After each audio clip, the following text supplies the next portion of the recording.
السلام علیکم ورحمۃ اللہ وبرکاتہ۔ پچھلی نشست میں ہم حضور سیدنا غوث العظم دستگیر حضرت شیخ عبد القادر جیلانی رحمۃ اللہ علیہ کی تصنیف لطیف سر الاسرار کی پہلی فصل کے متعلق بات کی تھی۔ آج ہم اسی کتاب سر الاسرار کی دوسری اور تیسری فصل کے متعلق بات کریں گے۔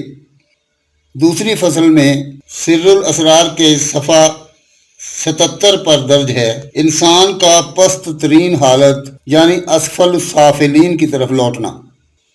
جب اللہ تعالیٰ نے عالم لاہوت میں روح قدسی کو بہترین اعتدال پر پیدا فرمایا تو چاہا کہ اسے پست ترین حالت کی طرف لوٹائے تاکہ وہ انسیت اور قربت میں ترقی کرے، جیسا کہ ارشاد رب العالمین ہے فی مقعد صدق عند ملیک مقتدر، سورہ القمر آیت 55۔ بڑی پسندیدہ جگہ میں عظیم قدرت والے بادشاہ کے پاس بیٹھے ہوں گے۔ پہلے انسان عالم لاہوت سے عالم جبروت میں آیا، اس کے پاس توحید کا بیج تھا، اس نے یہاں اپنی نورانیت کا بیج بویا اور روح قدسی کو جبروتی لباس پہنایا گیا۔ اس کے بعد اسے یکے بعد دیگرے عالم ملکوت عالم الملک کی طرف بھیجا گیا، اسے لباس انصری دیا گیا تاکہ وہ اس عالم کو جلا نہ دے۔ لباس انصری سے مراد جسد کثیف ہے۔ جبروتی لباس کی وجہ سے اسے روح سلطانی، ملکوتی لباس کی وجہ سے اسے روح سیرانی روانی، ملکی لباس کی وجہ سے اسے روح جسمانی کہتے ہیں۔ الاسفل کی طرف روح قدسی کے رجوع سے مقصود جسم اور دل کے واسطہ سے زیادہ درجہ اور قربت کا حصول ہے۔ یہ روح عرض قلب میں توحید کا بیج بوتی ہے، اس سے توحید کا درخت اگتا ہے جس کا تنا باطن کی گہرائی میں پیوست ہوتا ہے اور اس درخت پر رضا خدا بندی کے لیے ثمرہ توحید لگتا ہے۔ اسی طرح شریعت کا بیج جسم کی زمین بوتی ہے جس سے شریعت کا درخت اگتا ہے اور اس سے ثواب کا پھل حاصل ہوتا ہے۔ اللہ تعالیٰ نے تمام ارواح کو حکم دیا کہ ان اجساد میں داخل ہو جاؤ اور ہر ایک روح کے لیے جسم میں ایک خاص جگہ متعین فرما دی۔ روح جسمانی کا مقام خون اور گوشت کی درمیانی جگہ قرار پائی، روح روانی کو قلب میں رکھا گیا، روح سلطانی کو جان میں، جبکہ روح قدسی کا مقام باطن ٹھہرایا گیا۔ ہر ایک روح کی مملکت جسم کے اندر دکان ہے، ہر ایک سامان تجارت رکھے نفع کما رہا ہے۔ یہ کاروبار ہر قسم کے نقصان کے خدشے سے پاک ہے۔ ہر انسان کے لیے ضروری ہے کہ وہ اپنے وجود کے اندر جاری معاملات کو سمجھے، کیونکہ یہاں جو کچھ وہ حاصل کرے گا اس کی گردن کا نوشتہ ہوگا، جیسا کہ اللہ تعالیٰ کا ارشاد ہے افلا یعلم اذا بوسر ما فی القبور وحصل ما فی الصدور، سورہ العادیات آیات 9 اور 10۔ کیا وہ اس وقت کو نہیں جانتا جب نکال لیا جائے گا جو کچھ قبروں میں ہے اور ظاہر کر دیا جائے گا جو سینوں میں پوشیدہ ہے۔ اسی طرح ایک اور آیت میں فرمایا وَكُلُّ إِنسَانٍ أَلْزَمْنَاهُ طَائِرَهُ فِي عُنُقِهِ، سورہ الاسراء آیت 13۔ اور ہر انسان کی قسمت کا نوشتہ اس کے گلے میں ہم نے لٹکا رکھا ہے۔ اسی کتاب کے صفحہ 79 سے تیسری فصل کا آغاز ہوتا ہے جس کا عنوان ہے اجساد میں روحوں کی دکان۔ فرمایا روح جسمانی کی دکان پورا جسم ظاہری جو جوارح کے ساتھ ہے، اس کا سامان تجارت شریعت ہے اور اس کا کاروبار شرک سے بچتے ہوئے اللہ تعالیٰ کے عائد کردہ فرائض کی ادائیگی ہے، جیسا کہ اللہ تعالیٰ کا ارشاد گرامی ہے وَلَا يُشْرِكْ بِعِبَادَةِ رَبِّهِ أَحَدًا، سورہ الکہف آیت نمبر 110۔ اور نہ شریک کرے اپنے رب کی عبادت میں کسی کو۔ حضور صلی اللہ علیہ وآلہ وسلم نے فرمایا ان اللہ طیب لا یقبل الا الطیب، اللہ تعالیٰ پاک ہے اور صرف پاک ہی کو قبول فرماتا ہے۔ اسی طرح حضور صلی اللہ علیہ وآلہ وسلم کا ایک اور ارشاد گرامی ہے ان اللہ وطر یحب الوطر، اللہ تعالیٰ وطر ہے اور وطر کو پسند فرماتا ہے۔ لفظ وطر سے مراد نمود و نمائش سے بلند تر ہونا ہے، یعنی اللہ تعالیٰ بناور سے پاک ہے اور اعمال میں اخلاص کو پسند فرماتا ہے۔ روح جسمانی کا نفع ولایت، مکاشفہ اور تحت الثری سے آسمان بالا تک پوری کائنات کا مشاہدہ ہے۔ اس کی مثال کرامات کونیہ ہیں جو مراتب رحمانیت سے ہے، مثلا پانی پر چلنا، ہوا میں اڑنا، طے مکانی، دور سے سننا اور باطن میں جھانکنا اور اس قسم کی دوسری کرامات۔ آخرت میں اس کا نفع جنت، حور و قصور، غلمان، شراب طہور، تمام نعمتیں، جنت الاولیٰ میں گھر جو جنت الماوا ہے۔ روح روانی کی دکان قلب ہے، اس کی متاع علم طریقت اور اس کا کاروبار اللہ تعالیٰ کے 12 اصولی اسماء میں سے پہلے 4 اسماء میں مشغول ہونا ہے، جیسا کہ اللہ تعالیٰ کا ارشاد گرامی ہے وَلِلَّهِ الْأَسْمَاءُ الْحُسْنَى فَادْعُوهُ بِهَا، سورہ الاعراف آیت 180۔ اور اللہ ہی کے لیے ہیں نام اچھے اچھے، سو پکارو اسے انہی ناموں سے۔ اور یہ آیت اشارہ کر رہی ہے کہ اسماء مشغول ہونے کا محل ہیں اور یہی علم باطن ہے۔ معرفت اسماء توحید کا نتیجہ ہے، جیسا کہ رسول اللہ صلی اللہ علیہ وآلہ وسلم نے ارشاد فرمایا ان للہ 99 اسما من احصاها دخل الجنہ، بے شک اللہ تعالیٰ کی 99 نام ہیں، جس نے ان کا ورد کیا وہ جنت میں داخل ہوگا۔ حدیث میں لفظ احصا سے مراد ان اسماء سے متصف ہونا ہے اور ان اخلاق خداوندی کو اپنی ذات میں جاری کرنا ہے۔ یہ 12 اسماء اللہ تعالیٰ کے تمام اسماء کی بنیاد اور اصول ہیں، جن کے عدد کلمہ لا الہ الا اللہ کے حروف کے برابر ہیں۔ پس اللہ تعالیٰ نے قلوب کی گہرائیوں میں ہر ایک حرف کے لیے ایک اسم کو ثبت فرما دیا ہے۔ ہر ایک عالم کے لیے 3 اسماء ہیں۔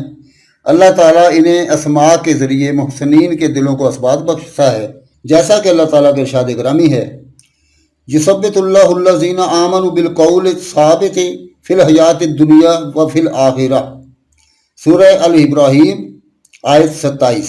ثابت قدم رکھتا ہے اللہ تعالیٰ اہل ایمان کو اس پختہ قول کی برکت سے دنیوی زندگی میں بھی اور آخرت میں بھی۔ اللہ تعالیٰ ایسے لوگوں پر انسیت کی خاص کیفیت نازل فرماتا ہے جسے سکینہ کہا جاتا ہے۔ اس میں شجر توحید پروان چڑھتا ہے، جس کی جڑ 7ویں زمین بلکہ تحت الثری میں ہے، اور ٹہنیاں 7ویں آسمان تک بلند ہیں، بلکہ عرش کے اوپر تک پہنچی ہوئی ہیں، جیسا کہ ارشاد ہے کَشَجَرَةٍ طَیِّبَةٍ أَصْلُهَا ثَابِتٌ وَفَرْعُهَا فِي السَّمَاءِ، سورہ ابراہیم آیت 24۔ پاکیزہ درخت کی مانند ہے جس کی جڑیں بڑی مضبوط ہیں اور شاخیں آسمان تک پہنچی ہوئی ہیں۔ روح روانی کو اس کاروبار سے جو نفع ہوتا ہے وہ دل کی زندگی ہے۔ عالم الملکوت کو وہ اپنی دل کی آنکھ سے عیاں دیکھتا ہے، جنت کے باغ اسے دکھائی دینے لگتے ہیں، اہل جنت، جنت کے انوار اور فرشتے اس کے روبرو ہوتے ہیں، اور جب وہ اسماء باطن کا مشاہدہ کرتا ہے تو اپنی زبان سے باطنی گفتگو کرتا ہے جو بلا حرف و صوت ہوتی ہے۔ اس کاروبار کی وجہ سے اس کا ٹھکانہ دوسری جنت یعنی جنت النعیم قرار پاتا ہے۔ روح سلطانی کی دکان جان ہے، اس کا سامان تجارت، معرفت اور کاروبار 12 اسماء میں سے درمیانی 4 اسماء کا دل کی زبان سے ورد ہے، جیسا کہ حضور صلی اللہ علیہ وآلہ وسلم نے ارشاد فرمایا العلم علمان، علم باللسان وذالک حجت اللہ تعالی علی ابن آدم و علم بالجنان فذالک العلم النافع۔ علم کی 2 قسمیں ہیں، علم لسانی، علم جنانی۔ علم لسانی اللہ تعالیٰ کے ابن آدم پر حجت ہے اور علم جنانی ہی علم نافع ہے، کیونکہ علم کے تمام فائدے اسی دائرہ میں ہیں۔ حضور صلی اللہ علیہ وآلہ وسلم کا ارشاد پاک ہے ان للقرآن ظاہرا و بطنا فی البطن ہی بطن الی 7 ابطن، قرآن کا ایک ظاہر ہے اور ایک باطن ہے، اور ہر باطن کا پھر ایک باطن ہے۔ یہ سلسلہ 7 باطنوں تک دراز ہے۔ آپ صلی اللہ علیہ وآلہ وسلم کا ارشاد پاک ہے ان اللہ انزل القرآن علی 10 ابطن فقل ما هو ابطن فهو انفع واربع لاصح مفعن۔ بے شک اللہ تعالیٰ نے قرآن کو 10 بطنوں پر نازل فرمایا، پس ہر باطن پہلے باطن سے زیادہ نفع بخش اور مفید ہے، کیونکہ اس میں پہلے کی نسبت زیادہ عجائب ہیں۔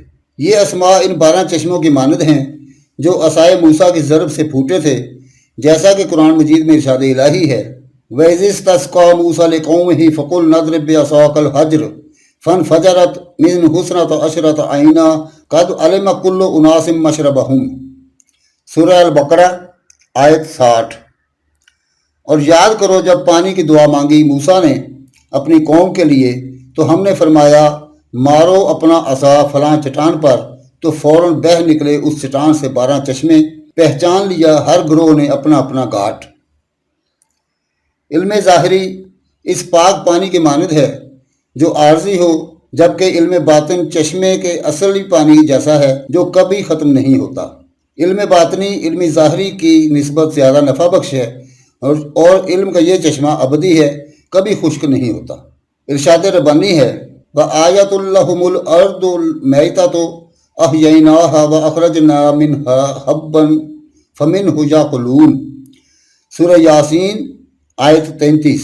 اور ایک نشانی ان کے لیے یہ مردہ زمین ہے، ہم نے اسے زندہ کر دیا اور ہم نے نکالا اس سے غلہ، پس وہ اس سے کھاتے ہیں۔ اللہ تعالیٰ نے روئے زمین سے ایک دانہ نکالا جو حیوانات نفسانیہ کی خوراک ہے، زمین انفس سے ایک دانہ پیدا کیا جو ارواح روحانیہ کی خوراک ٹھہرا، جیسا کہ حضور صلی اللہ علیہ وآلہ وسلم کا ارشاد گرامی ہے من اخلص للہ تعالی 40 صباحا ظہرت ینابی الحکمت من قلبہ علی لسانہ، جس نے 40 صبحیں اللہ کے خلوص میں کی تو اللہ نے اس کے دل سے حکمت کے چشمے اس کی زبان پر جاری کر دیے۔ رہا روح سلطانی کا نفع، تو انسان اس سے جمال خداوندی کا عکس دیکھتا ہے، جیسا کہ اللہ تعالیٰ کا ارشاد ہے ما کذب الفؤاد ما راى، سورہ النجم آیت 11۔ نہ جٹلایا دل نے جو دیکھا چشم مصطفیٰ نے۔ اسی طرح حضور صلی اللہ علیہ وآلہ وسلم کا ارشاد گرامی ہے المومن مرۃ المومن، ایک مومن دوسرے مومن کا آئینہ ہے۔ پہلے مومن سے مراد بندہ ایک دل ہے اور دوسرے سے مراد اللہ تعالیٰ کی ذات بابرکات ہے، جیسا کہ قرآن کریم میں اللہ تعالیٰ کا صفاتی نام مومن آیا ہے المومن المہیمن العزیز الجبار المتکبر، سورہ الحشر آیت 23۔ امان بخشنے والا، نگہبان، عزت والا، ٹوٹے دلوں کو جوڑنے والا، متکبر۔ صاحب المرصاد فرماتے ہیں کہ اس طائفہ کا مسکن تیسری جنت یعنی جنت الفردوس ہے۔ روح قدسی کی دکان باطن ہے، جیسا کہ حدیث قدسی ہے الانسان سری و انا سرہ، انسان میرا راز اور میں اس کا راز ہوں۔ روح قدسی کے متاع علم الحقیقت ہے جسے علم التوحید کہتے ہیں، اور اس کا معاملہ اسماء توحید کا ورد ہے، یعنی آخر 4 اسماء کا ورد، مگر یہ وظیفہ ظاہری زبان سے نہیں باطن کی زبان سے بغیر نطق کے کرنا ہوتا ہے، اور اس کے لیے وقت مقرر نہیں، دائمی ہے۔ اللہ تعالیٰ کا ارشاد گرامی ہے وَإِن تَجْهَرْ بِالْقَوْلِ فَإِنَّهُ يَعْلَمُ السِّرَّ وَأَخْفَى، سورہ طٰہٰ آیت 7۔ اور اگر تو بلند آواز سے بات کرے تو تیری مرضی، وہ تو بلا شبہ جانتا ہے رازوں کو بھی اور دل کے بیدوں کو بھی۔ اس کاروبار کا فائدہ یہ ہے کہ طفل معانی کا ظہور ہو جاتا ہے اور وہ باطن کی آنکھ سے جلال و جمال خداوندی کو روبرو بغیر کسی پردہ کے دیکھتا ہے، جیسا کہ اللہ تعالیٰ کے ارشاد پاک ہے وجوہ یومئذ ناصرۃ الی ربہا ناظرہ، سورہ اقامہ آیت 22-23۔ کئی چہرے اس روز تر و تازہ ہوں گے اور اپنے رب کے انوار و جمال کی طرف دیکھ رہے ہوں گے۔ یہ دیدار بلا کیف و کیفیت اور بلا تشبیہ ہوگا، جیسا کہ اللہ تعالیٰ کا ارشاد ہے لیس کمثلہ شیء وہو السمیع البصیر، سورہ الشورى آیت 11۔ نہیں ہے اس کی مانند کوئی چیز اور وہی سب کچھ سننے والا، دیکھنے والا ہے۔ جب انسان اپنے مقصود کو پا لیتا ہے تو عقلیں سوچنے سے قاصر، دل عالم تحیر میں سرگرداں اور زبانیں گنگ ہوتی ہیں، حتیٰ کہ صاحب مقام خود بھی کوئی خبر نہیں دے سکتا، وہ کہے بھی تو کیا کہے۔ اللہ تعالیٰ مثال سے پاک ہے۔ اگر علماء تک ایسی چیزیں پہنچیں تو انہیں چاہیے کہ وہ ان مقامات قلوب کو خوب سمجھیں، ان کے حقائق کو جاننے کی کوشش کریں اور کسی اعتراض کے بغیر اعلیٰ علیین کی طرف متوجہ ہو جائیں۔ اس طرح انہیں بارگاہ خداوندی سے علم لدنی حاصل ہوگا اور ذات احدیت کی معرفت تک رسائی ہوگی۔ وہ ہرگز اس مقام کا انکار نہ کریں اور تعرض کی روش سے بچیں۔ وما علینا الا البلاغ المبین۔